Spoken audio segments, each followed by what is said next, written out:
Welcome to Historical AF. I'm Keena. And I'm Arjun from Deep into History. Just got a good sip of wine in there. We're two history podcasts delivering you the spooky and historical book nugs you never knew you needed in your ear holes. I'm so excited that you're here with me. I'm so happy to be here. This is going to be really fun. It is. Tell everybody about your podcast. Deep into History is a labor of passion and love. I tell history the way that the ancients experienced it, like a lore master of old. So you won't just hear history or won't just hear the facts. You'll experience it. I'll take you to the battlefield like no one else can, and you will understand what it is like to live in those times, be it a samurai fighting on a battlefield or Gaius Marius facing down Jugurtha. You will be there and you will live it and you will experience it. It's so good. And it's really something that a lot of history podcasts don't do. I really appreciate your perspective and how much detail and research goes into the episodes. Chef's kiss. Thank you very much. That means a lot coming from you. Thank you. Yes, it's so good. And we were going to record the other day, but this week there was an attempted coup and, some domestic terrorism in the United States. So thank you for understanding, because I was like, I don't feel okay to record. I'm so sad. Oh, don't worry. Everyone here, I'm in Toronto, and everyone here was sad and just shocked, like just completely shocked. That was, I guess, unprecedented. It gets thrown around a lot these days, but truly that was unprecedented in our time anyway. It was strange and shocking. Both of us are in that time travel. I talk about time travel talks all the time, but you guys should definitely follow them. But the Discord channel that day was keeping me sane. Just, hearing other people that are into history and all of us reacting, as people who love history and study history, living history. It was wild. It was surreal and strange, but yet at the same time, not surprising at all. Like, I wasn't shocked that it was happening. Other people around me were, but I think it's just kind of, if you think about what's happened over the last 40 years, this can honestly be like the end point of this neoliberal experiment and the shift to the right that has been going on both parties. It's like, it seemed inevitable, now with this 4 days of historical hindsight that we have. Yeah. And I also appreciated that a lot of the senators and some of the House members were like, we're not shocked. Like, I saw a few of them didn't even bring their staff in that day because I knew something was going to happen. And so I'm like, if you've been paying attention, I didn't think it was going to get to that point. I didn't think that they would make it inside. That kind of shocked me, especially after watching what happened with Black Lives Matter and just, the force that was used for people of color, and then just walking people are just waltzing into Pelosi's office and it was shocking. Like, in that chat, in the Time Travel Talks chat, which everyone should check out, follow Time Travel Talks on Twitter, join the Discord. Kara's amazing. Leia's amazing. They'll invite you right in. And you're absolutely right. That was kind of a bomb to the soul that day because we were all talking. But truly, like, had that been a BLM rally or, God forbid, like a Palestinian rally or something, they would have been brutalized. And what they were doing was sociopathic, walking into the halls of Congress with zip ties, which meant that they wanted to take hostages, and then vandalizing the seat of government. It was horrific. And it should have been met with the same, I'm not pro any kind of police violence, but given what we witnessed over the course of the summer, then that should have been the exact same response. It was very sobering. And then it was also really shocking to see they truly thought they were doing the right thing. And they truly believed that they were doing a revolution, not treason. And that's what kind of blew my mind. Because it's absolutely a cult. The cult of Trumpism. This stuff is going to be in psych books and history books. But today has been just a joy. To watch everybody getting arrested and losing their jobs has been the highlight of my day today. And just before we came live on air, Trump's Twitter account got suspended. And thank God we can all just not be dominated by this, goblin. Because for the last 4 years, it's been a nonstop assault. And I'm so done with it. It was wild. And all I could think about was just like, if this is the Matrix, can we get a reboot? Because what is happening? When the new year came, I think all of us in the entire world were like, okay, we just got to wait for them to get vaccinated and life will be back to normal. Now this, you know what I mean? So Yeah. like it, he had to go out with a boom. I'm assuming this is hopefully the last gasp, and that's it. I'm looking forward to Biden. I know people are like, oh, he's boring. And I'm like, that's the point, though, right? I'm so excited to not have to think about the government every day. Just know that they're working, and he'll pop in and out every once in a while to be like, hey, things are going great. And Yeah, no, I agree. I hope he's quiet and competent, and I hope he addresses some of the ills that led to Trump. And if he does that, then, we have a lot less to worry about.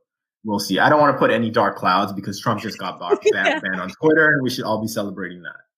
Yeah, I'm excited. I know, like, history perspective, the Trump administration, and I don't know, unless you're in the field, you probably don't know, but he dismantled, every program that funded historians and museums and libraries because they're all lumped together. So they lost all their funding. A lot of people lost their jobs. And I'm just looking forward to, because even in the transition team, they're already replacing those people. So I'm really excited what this will mean for, national parks and museums and a little renewed hope for a lot of us. Yeah, Dr. Cornel West, I heard an interview with him, and he was saying he's one of our, if you haven't heard of Dr. Cornel West, just Google him, watch his YouTube videos. He's one of our most important public intellectuals and a treasure. And he was saying that he sees with the Biden administration, we can look forward to like kind of a resurgence in the humanities, which I think we really desperately need. You always have to look kind of objectively, and in history, we'll have to look back and see if anything came from the Trump administration. And I think it really showed our flaws in the government, but it also showed our flaws as just a society. So like you said, I hope this is kind of like a renaissance of humanities and people realizing that, people need to know history. Because I saw a tweet today where the man that was wearing the Camp Auschwitz shirt, which fuck that guy, but somebody was like, come on, guys, let's not be mad at him. Maybe he's a survivor. People just don't know history and they just don't care. And like social sciences, or even when I was like, I'm going to grad school for history, people are like, why would you do that? That's trash. Literally, well, that's what they said to me when I went to university for history. They're like, why don't you just do a BBA? You can go work for this hedge fund. I'm like, no. In retrospect, the cash would have been nice, but like it's just not my interest. And unfortunately, like our entire society is just geared toward the banking sector, really, the banking, trading, that kind of stuff. And everything else has suffered as a result. And it doesn't have to be that way. Yeah, the heart wants what the heart wants, and the heart wants history. Back to your point you made a couple of minutes ago about the importance of history now. My new series, Versus, is about the fall of the Republic. My friend led me down this rabbit hole, but what came out of it was literally a chronicle of how the Republic of Rome fell. And I start with Marius and Sulla. It's kind of serendipitous because right now, if you go on CNN or whatever, you're always seeing him being compared to like Nero fiddling or whatever. But that's not the stage we're at. America is a republic, and this is the new iteration of a fall of a great republic. It's important to know because the lessons that can be drawn from there can be applied so well to now. And it's really important. Check it out. The parallels can be shocking. It's important to know. And then when you have that knowledge, it's empowering. And that's what I've been doing. I was interviewed on the David Feldman show the other day, and a lot of his listeners contacted me and told me, you know what, now I want to organize. Now I want to get involved in government because, when you hear what happened before and you see it happening now, history doesn't repeat itself, but it does rhyme. And you can kind of see what will come next. And it's important. So the humanities cannot be allowed to die. And I'm glad we're doing our small part to keep it alive. Yeah, that was so beautifully said. I love that. History doesn't repeat itself, but it does rhyme. You need to put that on some merch. Good point. All right. You know what? My merch game sucks. And thank you. I got to get on that. Kara knows that. You just blew my mind a little bit.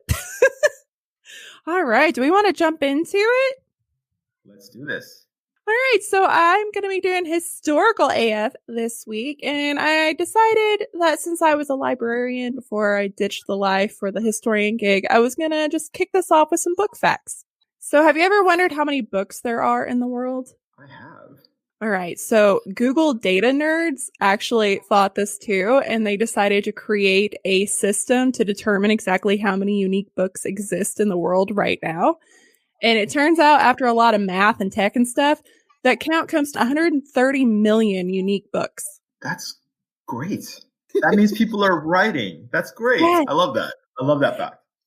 And the count's a little tricky because what's a book? So they explained it really well, and I'm going to link it in the show notes because it's a huge long document. But basically, and this is a quote, it says, one definition of a book we find helpful inside Google when handling book data is a tome, an idealized bound volume.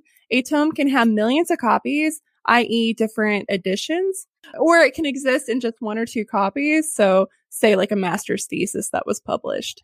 They went by that idea because there's a few things like pamphlets that they counted once, but then they'll count editions of something like Anne Frank's book each time it had a different edition. Right on. The most expensive book ever purchased was sold for $30.8 million. Which one? It was the Codex Leicester by Leonardo da Vinci.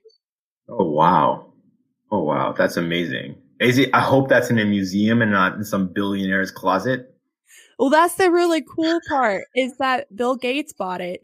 So not only did he digitize it into this really cool software, but now he personally loans it to a different museum every so many months.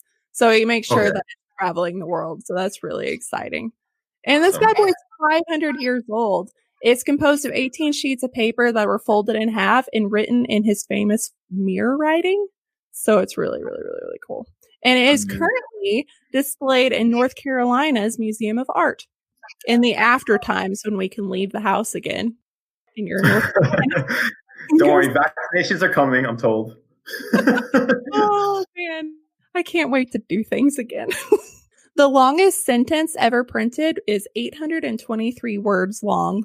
Okay, I thought I had run-on sentences, but wow. And this is from Victor Hugo's Les Miserables. Then it's supposedly a legit sentence. I have to admit, I've never read it, Les Miserables, so I can't tell you. But William Faulkner has the record for the longest run-on sentence, and that was 1,288 words. 1,000. Oh my God.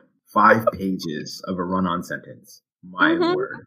Back in ye old times, authors' names were never printed on the covers of books because the covers were considered artwork. That makes sense, actually, because I have a very old copy of the Iliad, and yeah, it doesn't say Homer. Yeah. The first book ever written using a typewriter was The Adventure of Tom Sawyer. Really? I didn't know that. That's fascinating. I can't imagine how long it would take to use a typewriter, especially now that I'm spoiled with computers. We have it so much easier than older writers. Like, I mean, my God, imagine doing it on a typewriter in like the early 20th century. It would have been ridiculous. There's no whiteout. The biggest thing I've ever written was my thesis. But if I had to do that on a typewriter, oh, Lord help me. God. Not the most read book in the world, based on the number of copies sold in the last 50 years, is the Christian Bible with a whopping 3.9 billion copies. Wow. Money, money, money, money, money. Does that go to the church or does it go to the publisher? That's a good question. Let me Google that real quick. Public domain. The money goes to whoever printed, distributed, and sold the product. Okay. Okay. No wonder so many people print Bibles then. Probably. Yeah, well, that's interesting. Who knew? Okay. So the quotations from the works of Mao came in second with 820 million copies, and Harry Potter came in third with 400 million copies sold. Wow. That doesn't surprise me that much. Of course, I had to look up the rest. So number 4 is Lord of the Rings with 103 million. Number 5 is The Alchemist. I would not have guessed that. Wow, really? I wouldn't have guessed that either. I think because maybe school boards buy it. That's true. Yeah, I think that could be it. Number 6 was the Da Vinci Code. Number 7 is Twilight. Oh, God. Oh, God.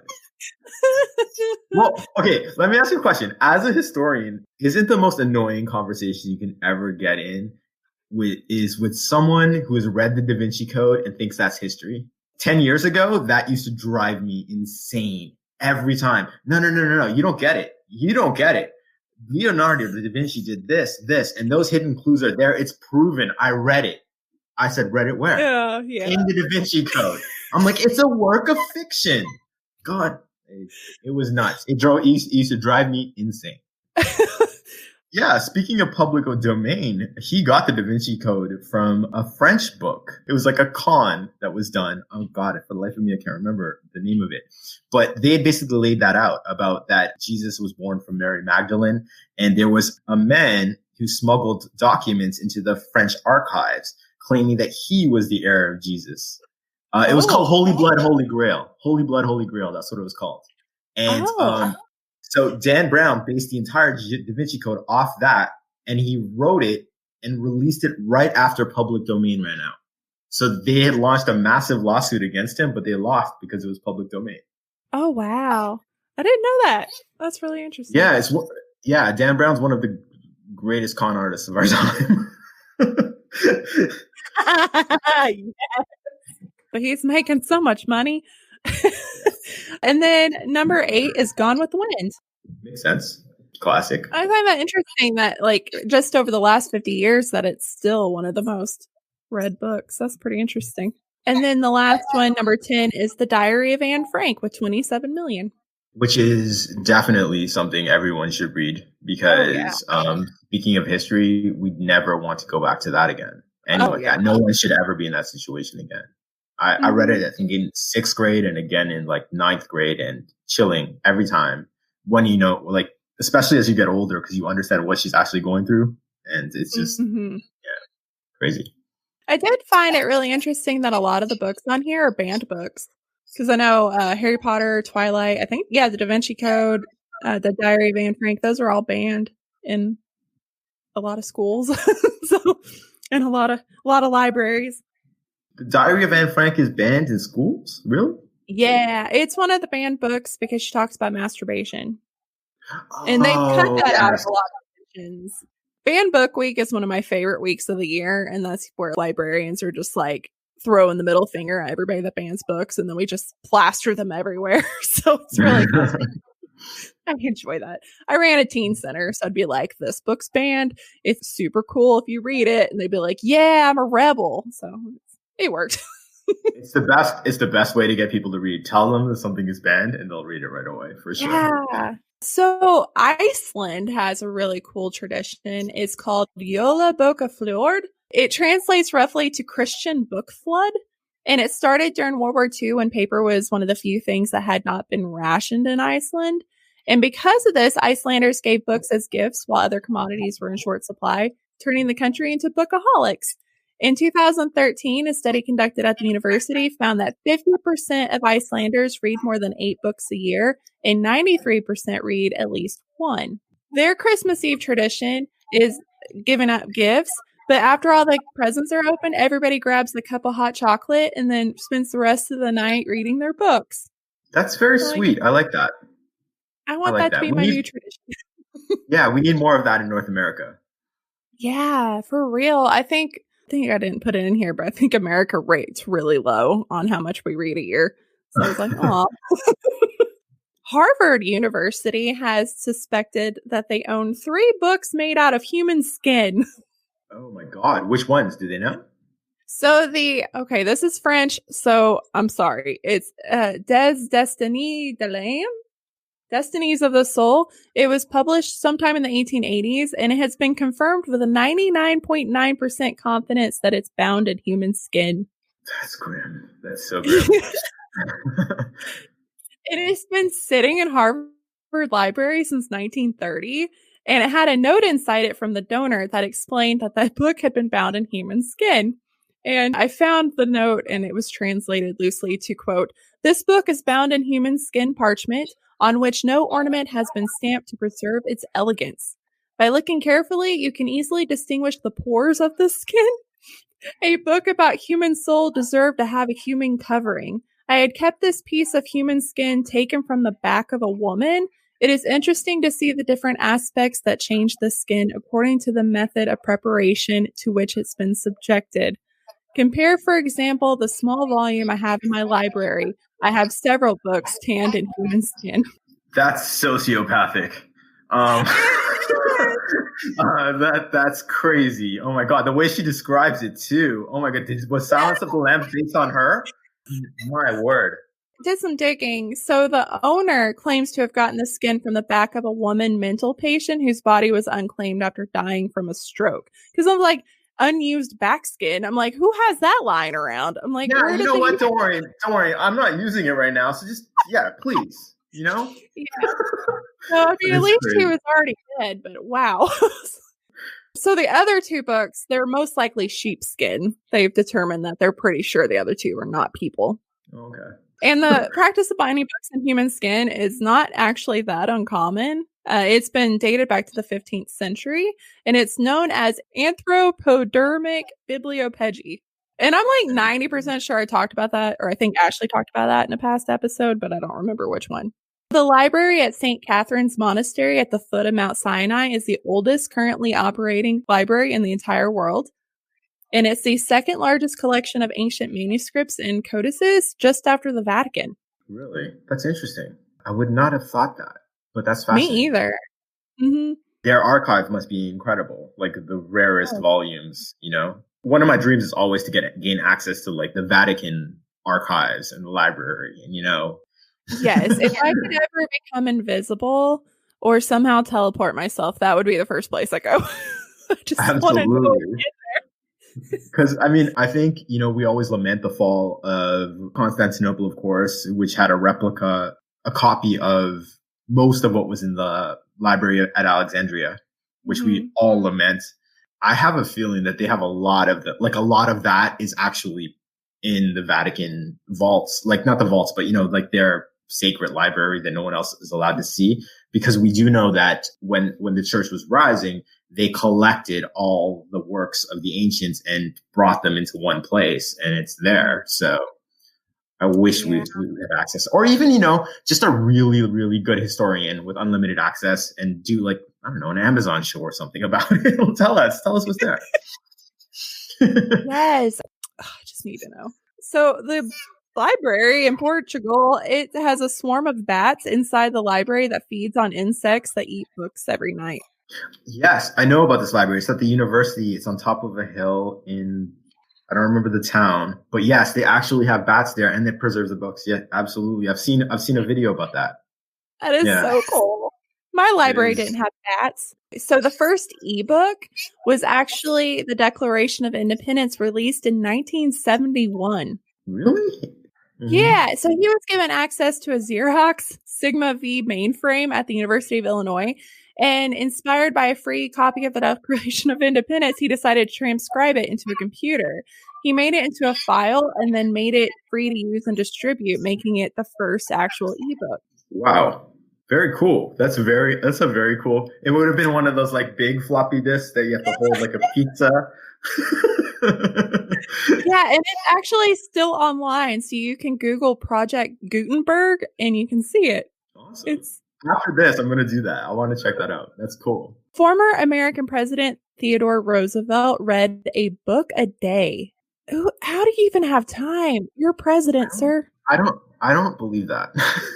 Whenever someone tells me they read a book a day, I'm highly suspect. Like, okay, was it a condensed book? Because I don't think there were condensed books back then.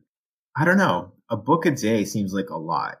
Unless, I don't know, if he was a prodigy. I'm not, please, any of the Theodore Roosevelt diehards out there, don't come at me. Don't tweet me. I'm just saying, like, you know, I read pretty fast and I can't, maybe 10, 15 chapters a day. Yeah. I'm a very slow reader just because I'm really ADD. And so I have to read a page 10 times. So this is blowing my mind. But he claimed that every day he would read a book before breakfast, and depending on his schedule, another 2 or 3 in the evening, even during his presidency. That just seems like a big exaggeration. Do you think that means that he had 3 books going? Or there's no way you can read a book before breakfast and then 2 more. Yeah. I don't believe that.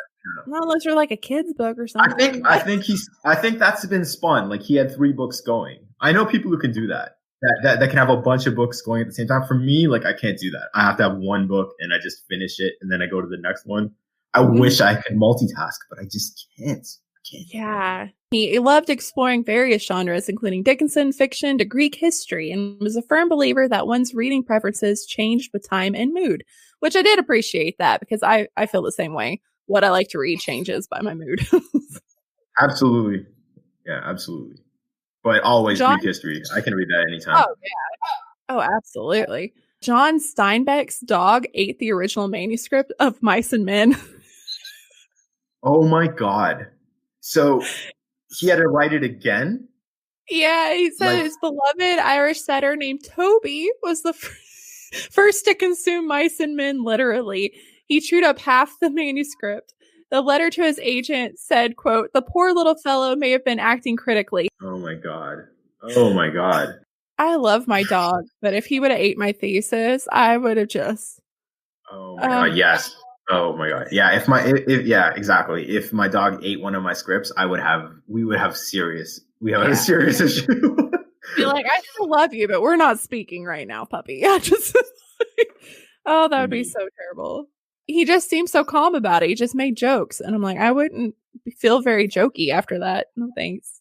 Think about that. There's no backup computer file. You have to write the whole thing again. Oh my God. I know. I had my thesis backed up on 4 different files because I was so paranoid of losing it. It's like, I've worked too hard on this. Oh man, I feel you. My last script, I lost it, half of it, to a computer update. So no. I had to go back and write the whole thing again from scratch, and it was a nightmare. So now I'm saving it on different flash drives, and I'm not taking anything for granted because it's too much work, you know? And imagine losing an entire book. My God. I can't even. And this I thought was just really neat. So in Iraq, booksellers leave books outside at night because, quote, "the reader does not steal and the thief does not read." That is awesome. That's pretty profound. I like that. I'm so sorry. Mutanabi Street in the center of Baghdad near the old quarter at Al Rashid Street. It's home to a stunning book market, and it's completely open air and nobody watches it at night. Like honor system. Don't steal it.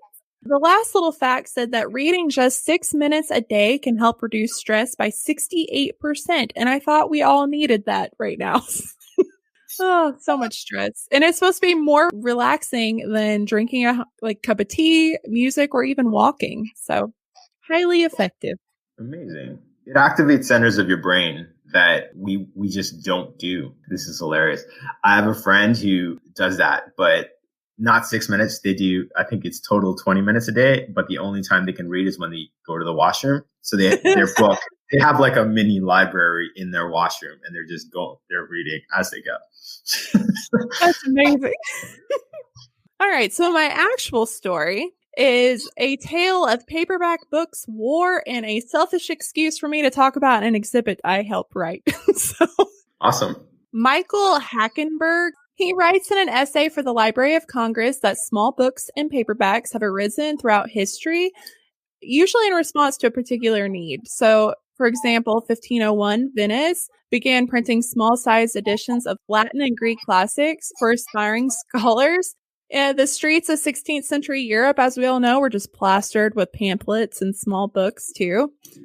In 1840s, the German publisher Bernhard Tauchnitz began putting out portable editions of popular books so that travelers could snap them up on their travels. And then by the 1930s, Britain was stacked with soft-covered penguin books. So in the U.S. in the 20th century, paperbacks were a bit hard of a sell. Mass producing them didn't really work because it was too expensive, and then the books were too cheap to actually make a profit. And that was until a demographic presented itself that was in need of low-cost portable books, the American soldier. So in September of 1940, as the U.S. entry into World War II began looking more and more likely, President Roosevelt reinstated the draft. Hundreds of thousands of new recruits soon found themselves in basic training, and experience that due to a lack of available facilities often included building their own barracks and training grounds. So it was not a fun time for anybody. Within a couple of years, many of them, along with hundreds of thousands of others, have been deployed.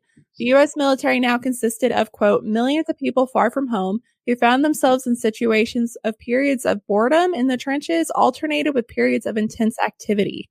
So this is not boding well for mental health for obvious reasons. Oh, definitely not. And keep in mind, during this time, you also had Nazi Germany embracing book burning, propaganda, and censorship. So you have bored soldiers that are desperate for escapism, and then you also have this mighty need to just stick it to Hitler. So this idea of mass distributing books emerged to help the military. Fuck you, Hitler! Among his millions of crimes, the burning of books always, like, they did it so well in that Indiana Jones movie, like, so well. Yeah, because it's horrific. The idea of anytime you see the destruction of knowledge is always bad. Anyway, I don't want to say anymore. I don't want to bring any more downers. Donald Trump got banned on Twitter. We're all partying tonight. Let's do this. We're all happy. So the Army's new library section chief, Raymond Trotman, was in on this. So his initial plan, which involved using Army funds to buy one book per soldier, fell short of its goal. So in an attempt to pick up the slack, libraries across the country thought challenge accepted, and they started to run independent organized book drives. Hell yeah, librarians get shit done. Absolutely. This quickly exploded into the Nationwide Victory Book Campaign, or the VBC. It was a collaboration between the Army and the American Library Association, which I think I'm still a member of that, but I don't remember.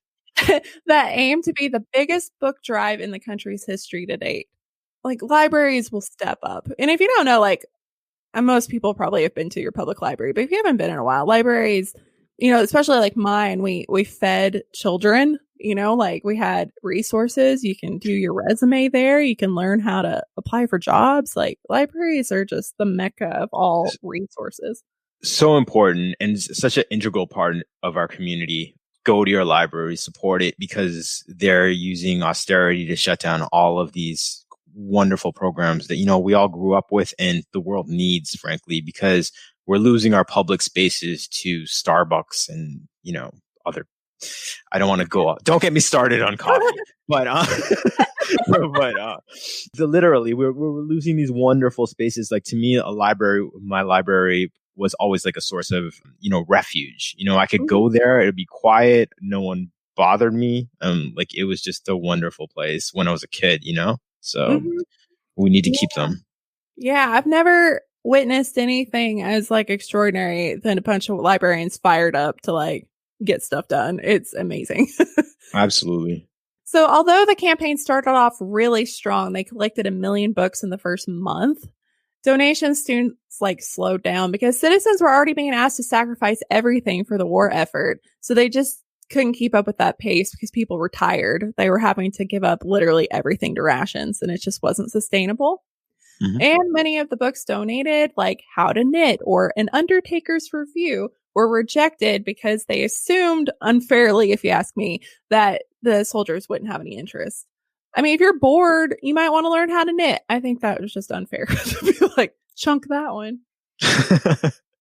And on top of that, a lot of hardcovers are really bulky, and you just can't lug those around to the battlefield. So in 1943, the VBC officially ended. Womp womp. But our man Trotman wasn't about to give up. He decided that they needed a different approach.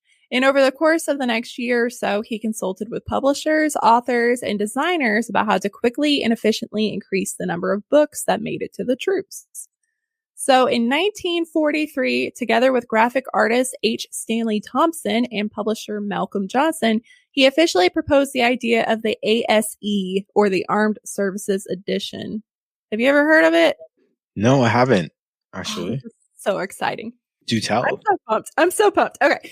So these were mass-produced paperback books printed in the United States, and they would be sent overseas on a regular basis. Rather than depending on the taste or the generosity of, fellow citizens, soldiers were going to receive a mix of desirable titles, from classics to bestsellers to westerns, humor books, poetry, etc. So they just get massive crates of books, and they could just pick what they wanted. And they were all specially selected by a volunteer panel of literary luminaries. Ooh. What a title. LLs. The original LLs. We have a plan, and we have books picked up. There was just one more hurdle. They still couldn't figure out how to make these doable to take on the battlefield. So in order for this project to be successful, the books had to be war ready, quote, flat, wide, and very pocketable. Although 5 different presses quickly volunteered to help make the books for free, their machines were normally used to print magazines, which were, flat and wide, but they were too big for the average soldier's pocket.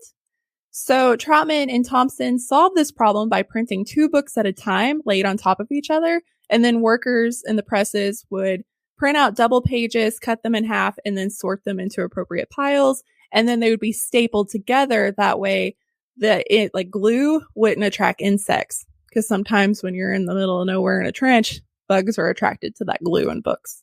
Right. And because of the varying sizes of the printing presses, 2 types of ASEs resulted. A smaller one that's about the size of a breast pocket or a postcard, and then the other would fit in their hip pocket. And they're so cute. I have pictures. Okay, definitely. Love to see them. Both kinds were horizontally printed, almost like a flip book. These design choices weren't lost on the soldiers. Quote, whoever made them hip size, pocket size was a stroke of genius, one soldier wrote. If you're ever really interested in this topic, to read the quotes of soldiers about what the books did for them, it's so heartwarming and it's just so cool. That's incredible. Here, I'll show you a picture of the books first. Those are very cool. I love that. A lot of them are worn because they were all like used so much, like The Great Gatsby. Very cool. Moby Dick. And there's so many photos of soldiers reading them, and they were just, they're so cool. Think about a book can literally, we know we have the comfort of not having gone through that, those horrific eras. And think about what a book does for us. It can literally take us away, take us to another place. Imagine being stuck in a trench and, your only escape is that. And that's, the people who came up with that, the librarians that facilitated it, are heroes. So I'll talk about it at the end. So when I got to work on this project, I was in a class in grad school, and the Military Museum of Arkansas had a box of these books and a box of pinups, and they were like, do something with these. So we were trying to think of like, what do these things have in common? It was the escapism, that they were just so desperate to have something to get their mind off of where they were at because they were in such horrible conditions, but then also a way to like fantasize about after the war, what life will look like. And the books meant so much. So many of them would read classics. And then when they got out of the war, they wanted to go to college. And there was a huge spike of people wanting to go and study, classics and literature and history. And I was like, this is just amazing. Awesome. Yeah, books can be really, a lot of us could say like our worst days, we go read a book. Just imagine being in World War II, like how much you needed that. It's brilliant. So the first set of ASEs was released in October of 1943. Each month for the next 4 years, a crate after crate of books made their way overseas to soldiers, pretty much wherever they were. Quote, they had been dropped from parachutes into lonely Pacific islands. They issued a huge lots to hospitals. They passed out to soldiers. They were literally passing them out in trenches. Like people would show up with big bags and be like, here you go. And then even if there was one quote where this guy went to the BX and was like, why is everybody swarming around this thing? He thought the lighters were back because they were out. And then somebody's like, no, it's better. It's books. So it's just like seeing like everybody almost fighting over these books. It's just so cool. They were a huge and immediate hit. Quote, never had so many books found so many enthusiastic readers. And that was from the Library of Congress. Quote, servicemen read them while waiting in line for chow or a haircut, when they're pinned down in a foxhole, or when they're stuck on a plane for a milk run. So every second they had a chance to whip the book out, they were. Imagine like how much that helped them get through. And also just like the idea that you have, rather monotonous duty, but at the same time, it's the one thing that gives you anticipation, because you can get through the next 3 hours, because then you get to flip the page, and find out what comes next. It's beautiful. Beautiful. Yeah. And some soldiers reported that the ASEs were the first books they had ever read cover to cover. Troops cherished their shipments, passing them around to the point where they were just illegible. Quote, they are as popular as pinup girls, one soldier wrote. To keep one in the garbage can is tantamount to striking your grandmother. Indeed. It was just like criminal if you didn't treat it like perfectly. And sometimes particular titles had lasting effects. Betty Smith, who wrote A Tree Grows in Brooklyn, went out in a shipment one year and received 10 times more fan mail than any other time. When we were doing this project, we saw so many letters from authors that said that the soldiers started like a pen pal relationship because they wanted to know more about the book, or, a few of them be like, I want to write a book, and asking questions. So then it was like a connection with the authors too. So they had another way to escape, which I thought was really fascinating. Very cool. One 20-year-old soldier who read that book while recovering from malaria told her, quote, that book caused his dead heart to turn over and become alive again. Imagine being those authors too, like hearing like, you saved my life. I can't imagine. Indeed. That's mind-blowing. Truly. During a Library of Congress event in 1983, veteran Arnold Gates remembered tucking Storm over land into his helmet. Quote, during the lulls in the battlefield, I would read what he had wrote about another war and found a great deal of comfort and reassurance. I would never think of that, but yeah, you'd see somebody surviving, a different a shared experience over time. Definitely. As some of my ancestors, like I was read the Iliad as a child. I'm an Indo-Greek. So it's kind of a family tradition, but I know that because of that, everyone in my father's family served in the military in India, and they all had the same kind of relationship with it because, how should I say this? Spanning the eons, understanding that is kind of one of mankind's shared conditions, being at war, unfortunately, gave them a lot of comfort. And, they fought in World War II against the Japanese, and I know all of them read the Iliad, and that's why I had to read it when I was a kid. So like, yeah, it's fascinating what words can do, and shared experience is so important. I mean, that's what history is, right? Basically, a memory of our collective experience. It's incredible. And then also some books weren't doing so hot before this, like The Great Gatsby. And then when it was released in one of these crates, it just blew up. Between 1943 and 1947, the United States military sent 123 million copies in over 1,000 different titles to troops serving overseas. By the time the war ended, they'd also transformed the publishing industry, turning the cheap, lowly paperback into an all-American symbol of democracy and practicality. I love it. Because you know what? Like, yeah, I don't like hardcovers that much.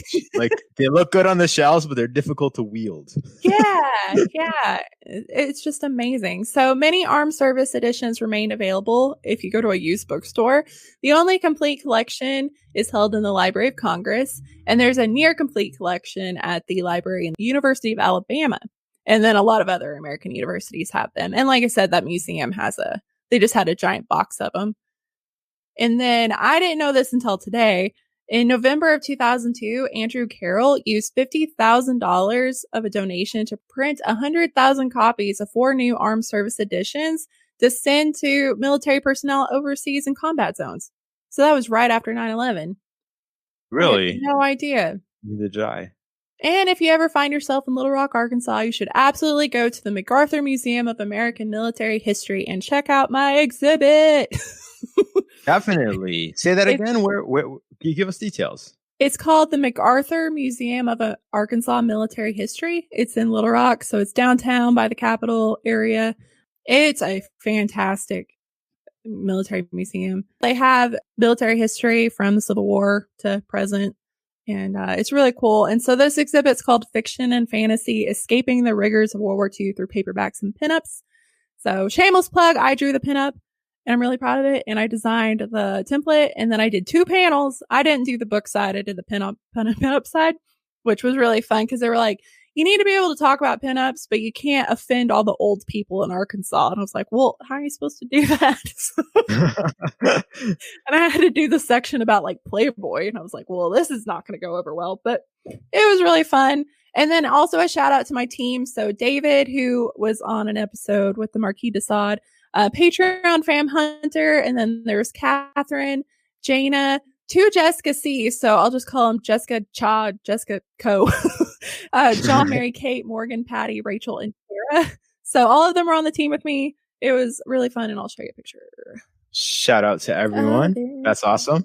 That's so fascinating. What a wonderful thing to be part of. That's amazing. Yeah, I had such a great time because it was so it was so challenging to make it work because we just had a pile of books and a pile of pinups and be like, figure something out. But once we figured it out, it was so great. But yeah. Beautiful. That's amazing. Great job. I've got to go there one day. It's really cool. I know everybody's like, oh, why would you go to Little Rock? But I mean, there is the presidential library just like a block away. And so it's just a really cool place. I mean, it's not the biggest museum in the world, but it's really well done. And the building itself was the arsenal. And so during the Civil War, there was actually a moment where they surrounded the arsenal. And if a shot would have been fired, the Civil War would have started here. So it's kind of like a standoff moment. Awesome. That's amazing. Truly, like those pictures just blew my mind. All right. So you got a spooky story for us, a spooky book. I do. Okay. So this is a true horror story coming at us out of the mist of time. Michael Crichton wrote a book about it called Eaters of the Dead. You may know the movie that was made from the book. It was called The 13th Warrior. But this is a true story. So I'm just going to go straight into it. Is that cool with you? Yeah. Yeah. All right. So in the year 922 in the Common Era, an embassy was sent from Baghdad to the king of the Bulgars. The Bulgarian people at that time hadn't moved into Europe. They were along the Volga River in Russia. At that time, Baghdad was kind of like the light of civilization. It was the center of this huge Islamic empire, with magnificent buildings and structures, the center of learning, mathematics, all kinds of things. The ambassador that they chose to send to the north was named Ahmad ibn Fadlan. He was not a worldly man. He was a city dweller, if you will. This is a tale of a city slicker moving into the countryside and far beyond. So he led a caravan to the king of the Bulgars. His instructions were to introduce him to the teachings of Islam. And also the king of the Bulgars wanted to know about Arab mathematics so he could build walls for his city, fortifications. He led a long caravan and they went north from Baghdad. And as you can imagine, for a city person, 50 miles out of your city, it's strange. 100 miles away from your city, it's stranger. Now imagine you're in 922, 1,000 miles from your city, you're in a completely different planet. When they reached the banks of the Volga River, we're talking north of Turkey, the only settlement there was a trading post set up by the Volga Vikings. When they arrived there, they were allowed to stay there in exchange for gifts, which they gave. But unfortunately, while they were there, unfortunately for Ibn Fadlan, the king, the chieftain of that settlement, died. But what's wonderful for us is that his description of what happened afterwards gives us the only true record of a Viking funeral. Oh, wow. So what happened was that the king was placed on his ship and they took one of his slave girls that was offered freedom and treated to a night of luxury and whatever she wanted, basically. And she was sacrificed on the ship willingly and to serve him in Valhalla. And they lit the ship on fire with his treasure and it was pushed out onto the river and that's where it burned.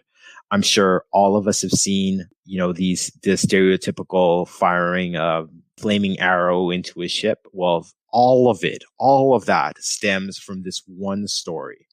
Oh, this story comes to us from fragments that are scattered across the known world because it became so famous. Literally, the translation that I draw from is the Razi manuscript, which is a Latin translation from the 15th century, but all the way from Al-Andalus, which is Spain today. The Arabs called it Al-Andalus, all the way to Russia. The fragments, we had to put this story was put together over the course of the last century. So we got to know it again. Okay, so I'm just going to go straight storyteller mode, lore master, deep into history style now. I'm just going to take you guys on a trip, okay? The Viking funeral, the chieftain was dead. The Viking funeral took place. And the next in line to become chieftain was a warrior named Bolvine of massive size. We're talking a Viking of about 6.5 feet tall, huge muscles, stereotypical Viking. So he assumed the chieftainship. And then as Ibn Fadlan was preparing to leave, a messenger came from the far north.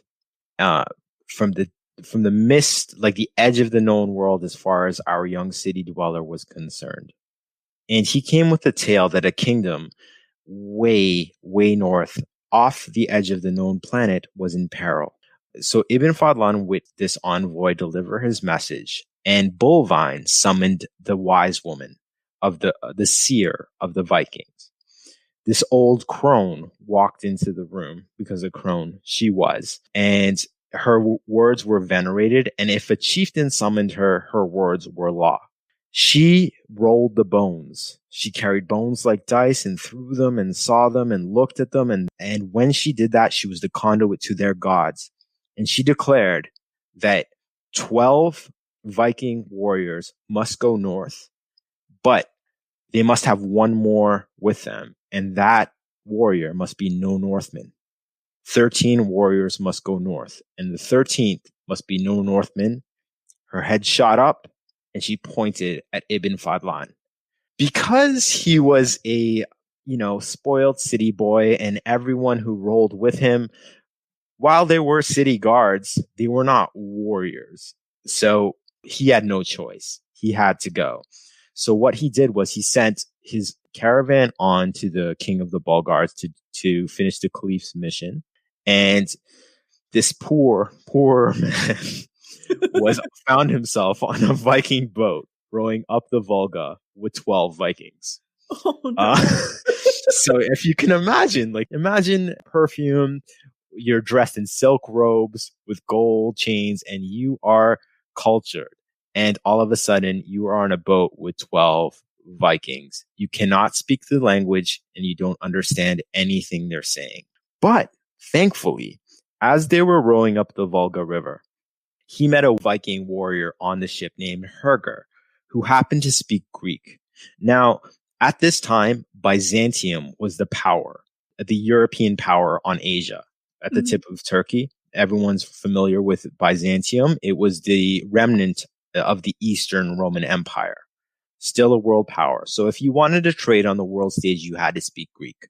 Thankfully, Herger spoke Greek, and it's because he was able to communicate with Herger that we get this wonderful story brought down to us. They rowed up north. They rowed the ship up north for 6 days, and then went into the deep forests of Russia.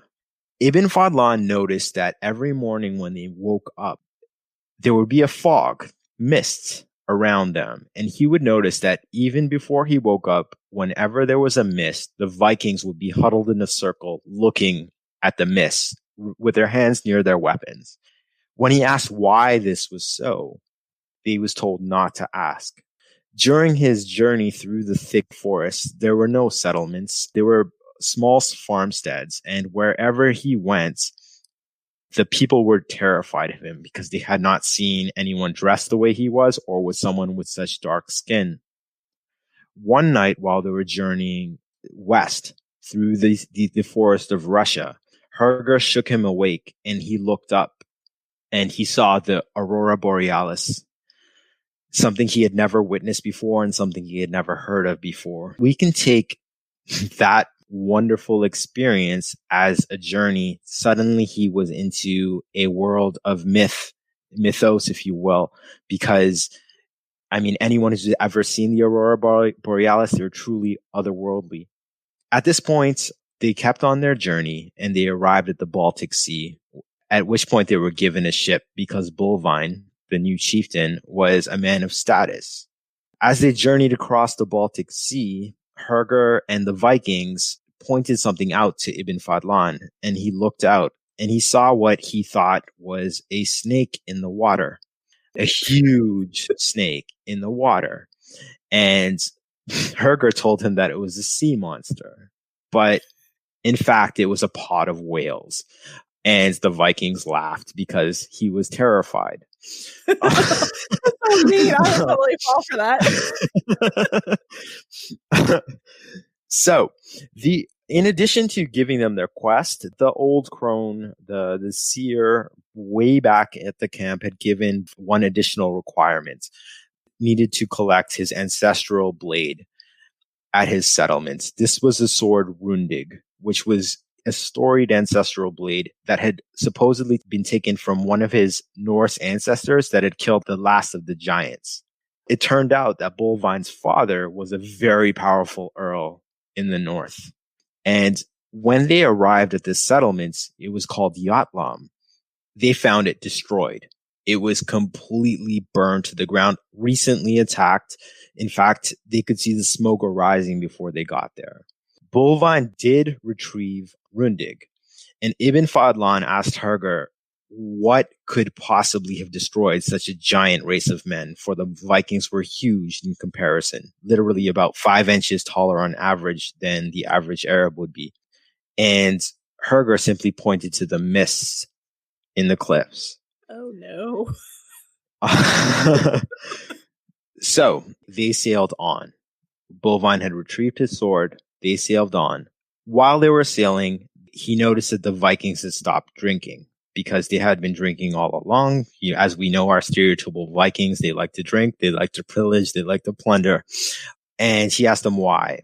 Why not? And Herger told him that they don't drink to honor those who had entered Valhalla, which means the slain at Yatlam. That gives us insight to, where shows like the Vikings might have got it wrong. Mm-hmm. The day after they found out about a death, they did not party. They took a day to lament. Oh, I did not know that. Yeah, so it's kind of interesting. What gives credence to his tale so much is that archaeology has dug up these settlements and found his description of them to be exact almost down to the meter. It's truly incredible. They end up in Denmark and they go to the kingdom of Hrothgar. Hrothgar was a great northern king. A king in Viking terms meant that you had about 3 or 4 earls at least under you. And they found that that land was ravaged as they rode inland. When they got to the kingdom, they found Hrothgar to live in one of the wonders of the ancient world. It's called the Hall of Hurat. It was a wooden carved structure that was so intricately carved with scenes of the depiction of the Norse pantheon and the Norse gods and their struggle that Ibn Fadlan, who came from Baghdad, which at the time had the most wondrous structures in the entire world, was completely overawed. He said it was absolutely magnificent. But when he said that, Herger mocked him. He said that if Hrothgar had actually put that money into building that hall into defenses, there wouldn't have been a problem, because the kingdom of Hrothgar had that gigantic wooden construction and a bunch of buildings around it with no fortifications. When they entered the hall, King Hrothgar told them of the peril of their land. And this is when Ibn Fadlan found out the name of the enemy. The name of the enemy was the Wendel. That's all he knew, the Wendel. But what he noticed was that the first time when they said that name, all the Vikings turned pale and were shocked and scared, because he had never seen them be scared or terrified at all. That night, King Hrothgar laid out a feast, but he noticed that the Vikings weren't drinking. They ate a little bit and they lay down. He fell asleep as well. In the middle of the night, he was shaken awake by Herger and with a hand across his mouth. He noticed that the Vikings, although they were pretending to sleep, were all actually awake. Their eyes were open. Then he noticed that there was a strange smell, a sickly sweet kind of smell. And he noticed that the gates at the hall of Hrothgar were shaking. The gates suddenly flung open, and in came the Wendel. All he saw were creatures with the heads of bears, but that moved like men, because it was very dark in the hall. The embers of the fires had gone down.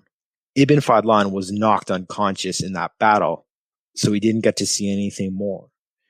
In the morning, when he recovered, all that remained of the battle were 2 Viking dead warriors. 2 of the company of 13 were dead, and they discovered the arm of a Wendel, even though the other Viking warriors swore they'd killed many. The arm was hairy, shaggy, and it stank, and it had covered in the claw of a bear. Bullvine consulted with the king, who insisted that they have a feast over this great victory. But Bullvine said no, this was not a victory at all. And if they waited there, the Wendell would come and eventually devour them. So he decided to take the attack to the enemy, which Herger translated to him, to this poor city boy, that we have to go to the desert of Dread and slay the Wendell. So on they went. They rode all day, through the night, and into the next morning to get there. And when they arrived, they found the border marked by poles with the skulls of bears on top.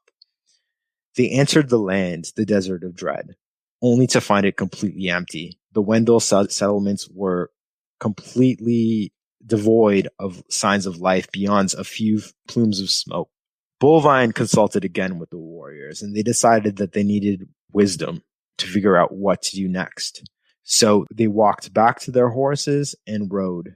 And Ibn Fadlan came into one of the coolest things that comes down to a history, and this may well be where our modern iteration of them comes from. They were taken to a village of dwarves.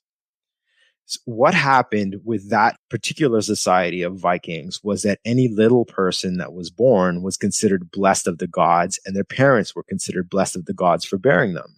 A little person was taken to live separately with other little people. They were given a place of prominence, and they were metal workers. If any of this sounds familiar, a la Lord of the Rings, Yes.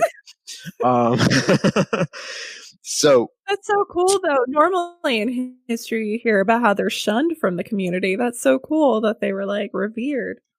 They were venerated, and the swords and daggers they made were considered priceless, like things of like you would never sell it. They were so valuable. And so they were taken to the chieftain of these dwarves, and he informed them that in order to defeat the Wendell, they must kill their mother and then face the Kurgan. Even at that point, Ibn Fadlan asked Herger what the Kurgan was, and he said the Kurgan was a dragon. Oh, man. The chieftain of the dwarves gave them daggers and rope and told them that they must slay the mother of the Wendell in the Caves of Thunder. This is where the Wendell had retreated.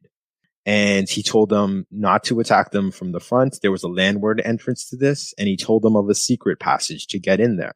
So they left the dwarves, and unfortunately, Ibn Fadlan apparently had many passages about spending the night with the dwarves, learning their customs, but those are lost to history. Oh. I'll continue the story, but I just thought like that one fragment is so worth knowing because literally when I heard that, I was like, oh my God, Gimli. Like, you know, it really spoke to me.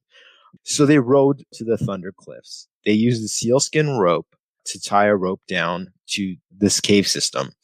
It's called the Thunder Cliffs because every time the waves crashed in, it made a sound like thunder. And Ibn Fadlan thought he understood that. When they finally climbed down, his arms were burning. He thought he was going to die several times because he was going to let go of the rope, but the Vikings made the climb effortlessly. They were then required to swim underwater for a ridiculous amount of time because his lungs were burning and he thought he was going to die when he was finally pulled out of the water, only to find himself in a dark cave. The Vikings were there ahead of him. I won't go into too much detail, but in essence, they snuck their way through the cave, killing the Wendells where they could. And the groups of Wendell that they did kill, it turned out that they were in fact men.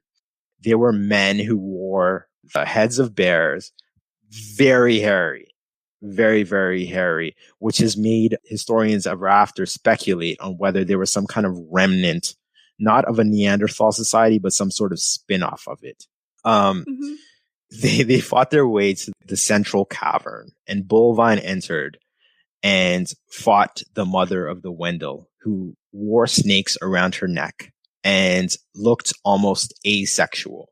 Bullvine did kill her, not with the dagger, but with Rundig, the sword of his ancestors, as the seer had proclaimed before he dropped the dagger in the battle. And unfortunately, in the course of that battle, she had stuck him with a quill in his stomach. It looked like a minor wound, but he was weakened. So they took Bullvine out. But however, the screams of the mother of the Wendell caused all the Wendell in the caves to leave. So they were able to not have to swim again. They were able to leave by the landward side. When they got back to the Hall of Hrothgar, they discovered that Bolvine was completely ashen white and dying. They gave him a thick onion broth soup. The healers of that Viking society smelled the opening of the wound, and when they smelled that pungent broth through that wound, they discovered that he was going to die, because that meant that the pin had struck his stomach, and that was a mortal wound back then. Oh, no thanks. However, that night the Korgan came. If you were standing outside the Hall of Hrothgar, you would have seen a stream of fire coming down the hills around the society, literally like a coiling serpent. But it turned out that the Korgan was not indeed a dragon, as you may have guessed. It was in fact cavalry carrying torches. Oh. And so there was a final clash, a final battle, at the climax of which Bolvine walked out white as a ghost and fought his last battle with his ancestral blade, Rundig. It seemed like the Vikings were about to lose the battle, but the sun rose, and the sun burned off the mists because the Wendel only fought with it.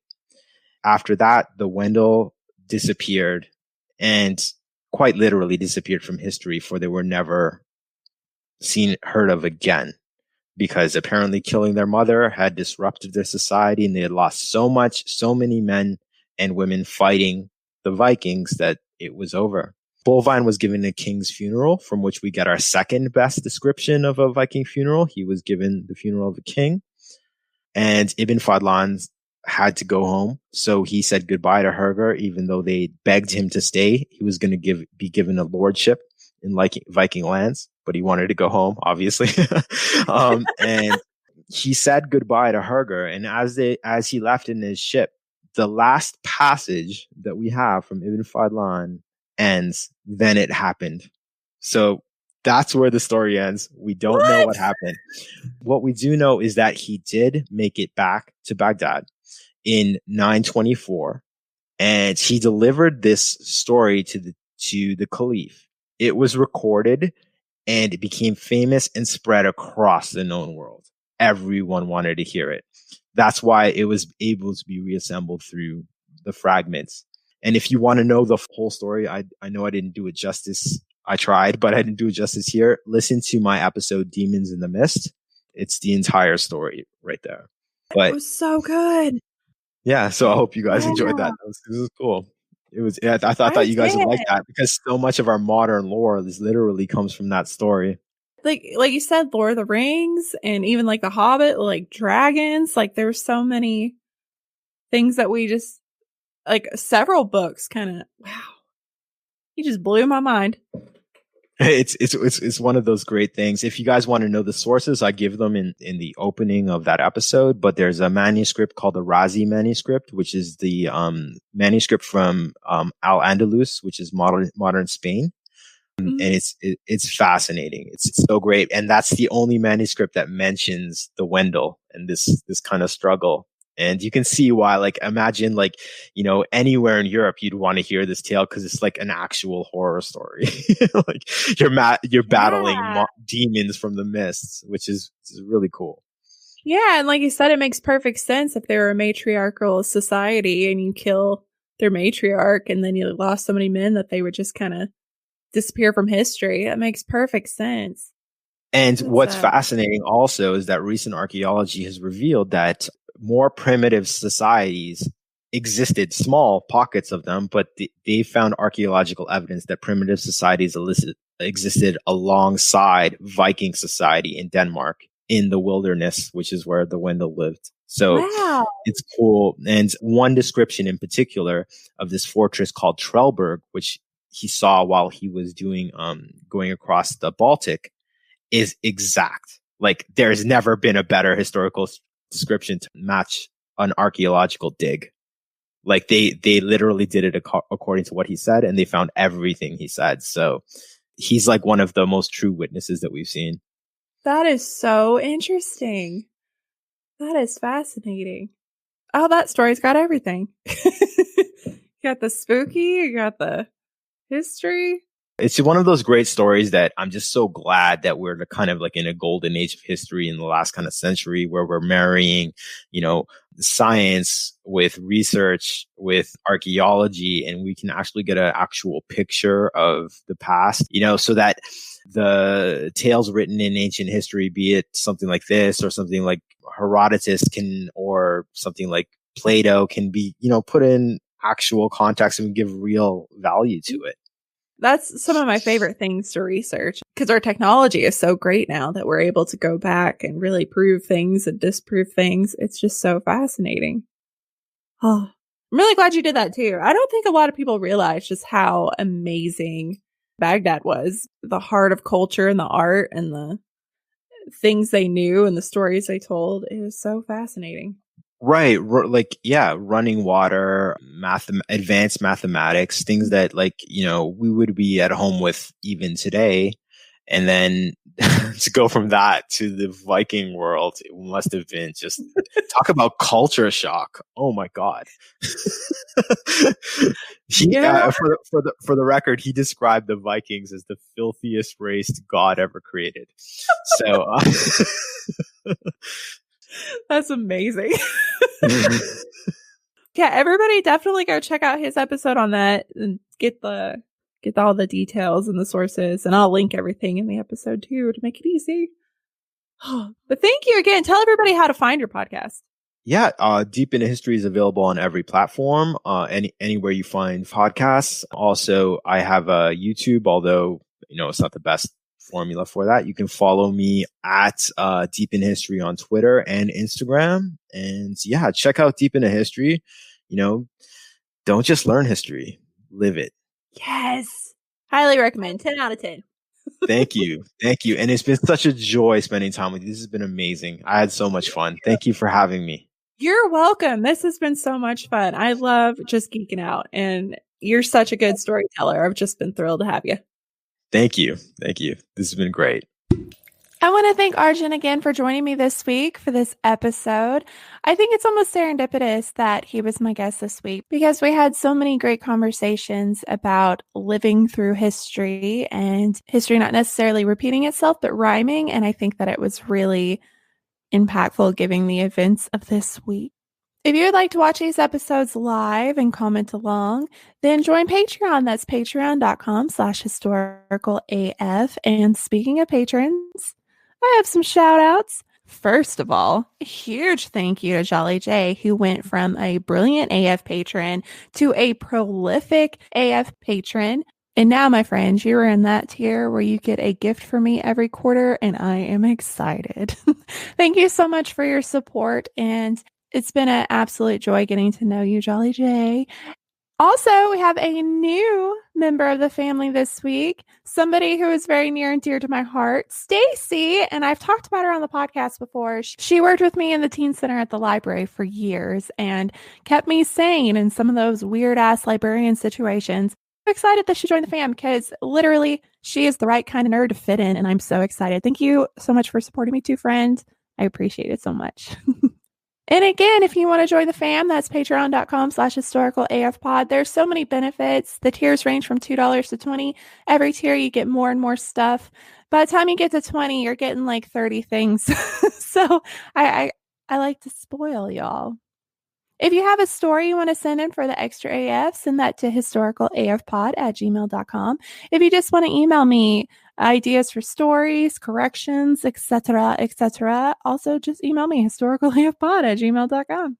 If you'd like to buy merch, and I just revamped the merch store. It looks really great. I'm really proud of it.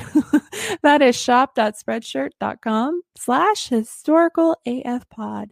And don't forget to follow on social media. It's Facebook, Instagram, and Twitter @historicalafpod. And if you have like 3 minutes and want to rate and review the podcast on Apple, that would be fantastic. It helps so much, and it is so appreciated. And if you don't want to remember any of this and just want to go to one place and find it all, that is historicalafpodcast.com. Thank you guys so much for listening. And I'll see you next week with Cats Part 1 with Natalie C. Okay, bye.